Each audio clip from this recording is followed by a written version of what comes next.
حج اور عمرے میں جتنے بھی مقامات ہیں اور جتنے بھی اعمال ہیں وہ سب شاعر اللہ ہیں، اللہ کی بتائی ہوئی مذہبی علامتیں ہیں۔ ان کو ہم اس لیے کرتے ہیں کہ اللہ تعالیٰ نے ہم کو ان کو کرنے کا حکم دیا ہے۔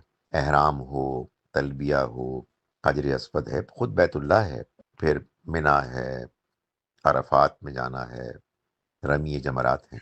ان کے پیچھے کوئی تاریخی واقعات نہیں ہے، یہ اللہ کی طرف سے شروع سے چلے آ رہے ہیں۔ اسی طرح سے مختلف مقامات، مختلف تاریخوں میں وہاں جانا اور ایک خاص قسم کا عمل کرنا، جس سے ہمارے اندر مذہب کے بارے میں، دین کے بارے میں جو بعض اہم احساسات ہیں وہ پیدا ہوتے ہیں، نمایاں ہوتے ہیں۔ چنانچہ یہ جو صحیح ہے صفا و مروہ کے درمیان، اس کے پیچھے کوئی حضرت ہاجرہ کا واقعہ تلاش کرنے کی ضرورت نہیں ہے۔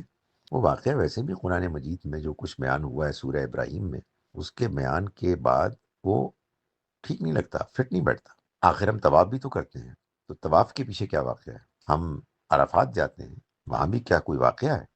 نہیں، بس ہمیں بتا دیا گیا ہے اور ہم اللہ کے حکم کے مطابق اس کے گھر کے پاس جاتے ہیں، اس کے دائیں ہاتھ کو چوم کر ہم ایک عہد کرتے ہیں اس کی وفاداری کا، یعنی علامتی طور پر۔ پھر ہم سعی بھی کرتے ہیں، منا جاتے ہیں، پھر عرفات جاتے ہیں، اس کے دشمن، اپنے دشمن شیطان کے خلاف جہاد کرتے ہیں علامتی طور پر۔ یہ سب علامتیں ہیں، تو اس میں کسی خاص واقعے کو دیکھنا ایسی چیز ہے کہ جس کی کوئی ضرورت نہیں ہے۔ لیکن اگر کوئی واقعہ بیان ہی کرنا ہے تو جو بات زیادہ بہتر صحیح لگتی ہے وہ یہ ہے کہ صفا و مروہ کے درمیان ابراہیم علیہ السلام نے اسماعیل علیہ السلام کو لے کر چکر لگائے تھے ان کو قربان کرنے سے پہلے۔